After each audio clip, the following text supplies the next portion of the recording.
E depois da vulcanização pronta, chegou a hora de que a gente encher o pneu. Será que esse pneu vai aguentar 120 libras? Teve muita crítica, muito comentário, e a crítica que eu mais escutei foi o seguinte: ah, o Borracheiro tá fazendo isso aí só pra vídeo. Não é possível, não presta. Sim, rapaziada. Vou montar o pneu pra vocês verem se prestou ou não prestou e se meu vídeo é fake. E reparem que o pneu tem o nome do cliente, tá ok, gente? Eu cobrei R$ 400 nessa vulcanização. E aqui, gente, tô mostrando pra vocês aí o pneu com 120 libras depois de pronto. Tô mostrando a vocês que o calibrador tá correto. Empurrei o alongador pra dentro, não entrou.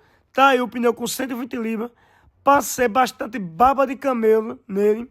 E sim, o serviço aí ficou 100%. E se gostar do vídeo, curte, comente, compartilha. Agora é só esperar o cliente vir buscar o pneu e aquele abraço.